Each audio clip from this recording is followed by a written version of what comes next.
சில நாட்கள்ல நம்ம மனசளவுல ரொம்ப சோர்ந்து போயிருப்போம். நமக்கு எவ்வளவுதான் முயற்சி செஞ்சாலும் நம்மளால எந்த வேலையும் செய்ய முடியாது. வேலையே ஓடாது.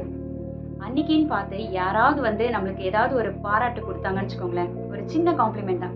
நீங்க செஞ்ச உதவி என்னால மறக்கவே முடியாது. இல்ல நீங்க செய்ற வேலைகள்லாம் ரொம்ப நேர்த்தியா இருக்கு. இப்படி ஏதோ ஒரு சின்ன வார்த்தை தான்.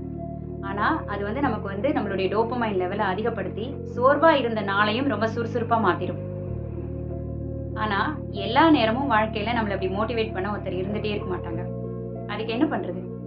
அதுக்கு நம்ம செல்ஃப் மோட்டிவேட்டடா இருக்கணும். எப்படி நம்மள நாமே அப்படி மோட்டிவேட் பண்ணிக்கிறது? அதுக்கான சில விஷயங்கள் தான் பார்க்குறோம். உதாரணத்திற்கு காலையில எழுந்தவுடன் ரொம்ப சோர்வா இருக்கு. எதுவுமே செய்ய பிடிக்கலன்னா கூட, உங்களுக்கு நீங்களே சொல்லிக்கோங்க. பரவால்ல, நமக்கு இன்னைக்கு எதுவும் செய்ய பிடிக்கல. ஆனா, நம்ம எழுந்தோம் நம்மளுடைய படுக்கை விரிப்பெல்லாமாவது அழகா மடிச்சு வச்சுட்டு போவோம். அப்படின்னு உங்கள நீங்களே சொல்லி அந்த வேலைய ஆரம்பிங்க.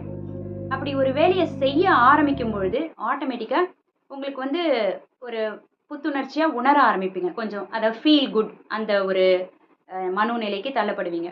அப்ப உங்களுடைய டோபமைன் லெவல் கொஞ்சம் கொஞ்சமா அதிகரிக்க ஆரம்பிக்கும். இதை தாண்டி நீங்க அ ரொம்ப அமைதியா வேலை செய்றீங்க. உங்களுக்கு எதுவே செய்ய பிடிக்கலன்னா, நீங்க ஒரு கிச்சன்ல வேலை செய்றீங்க, இல்ல வேற ஏதோ வேலைகள் செய்யும் பொழுது, உங்களுக்கு பாட்டு கேட்க பிடிக்குமா? அப்ப ஏதாவது ஒரு பாட்டு போட்டு விட்டுட்டு, உங்களுக்கு பிடிச்ச பாட்ட கேட்டுட்டே நீங்க செய்யலாம். இல்ல உங்களுக்கு ஒரு 5 நிமிடம் போய் தியானம் செய்யலாம். இல்ல ஏதோ ஒரு புக் ஒரு 10 நிமிஷம் ஏதோ ஒரு புக் ஒரு பேஜ் படிக்கலாம். அப்படின்னு தோணுச்சுன்னா, உங்களுக்கு என்ன விருப்பமோ அந்த விருப்பமான செயல்கள்ல ஒரு 5லிருந்து 10 நிமிடம் செலவு பண்ணுங்க. இப்படி உங்களுக்கு பிடிச்ச விஷயங்கள் செய்ய ஆரம்பிக்கும் பொழுது, டோபமைன் லெவல் இன்னும் அதிகமாகும். அதே மாதிரி அன்னைக்கு செய்ய வேண்டிய ஒரு 3 வேலைகள எடுத்துக்கோங்க. இன்னைக்கு வீட்டிலயோ, ஆஃபீஸ்லயோ நான் இந்த 3 வேலைகள முடிக்கணும் அப்படின்னு லிஸ்ட் எடுத்துக்கோங்க. போய் கொஞ்சம் ஸ்லோவா செய்ய ஆரம்பிச்சீங்கன்னா கூட, அந்த ஒரு வேலைய செய்து முடிச்ச உடனே அத ஒரு டிக் போட்டுக்கோங்க. நான் இன்னைக்கு இந்த வேலைய செஞ்சுட்டேன் அப்படின்னு. நீங்க அந்த வேலைய முடிச்சுட்டீங்க அப்படின்னு அத பார்க்கும் பொழுதே உங்களுக்கு ஒரு புத்துணர்ச்சி கிடைக்கும். நான் ஒரு வேலைய இன்னைக்கு முடிச்சுட்டேன் அப்படின்னு. அதுவும் உங்களுடைய டோபமைன் லெவல அதிகப்படுத்தும். இந்த மாரி சின்ன சின்ன வேலைகள்ல உங்கள நீங்களே பாராட்டிக்கோங்க. நீங்க செலிப்ரேட் ஸ்மால் வின்ஸ் அப்படின்னு இத நெறைய விஷயங்கள்ல சொல்றோம்.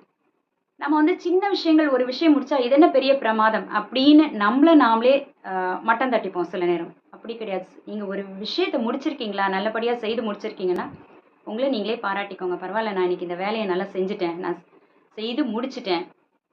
அப்படிங்கிற ஒரு பாராட்ட உங்களுக்கு நீங்களே குடுத்துக்கோங்க. உங்களுக்கு நீங்களே தட்டி கொடுத்துக்கோங்க.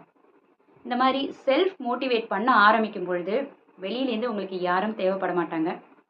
சோர்வா இருக்கிற நாட்கள கூட நீங்க சுறுசுறுப்பான நாட்களா மாத்திக்கலாம். ட்ரை பண்ணி பாருங்க.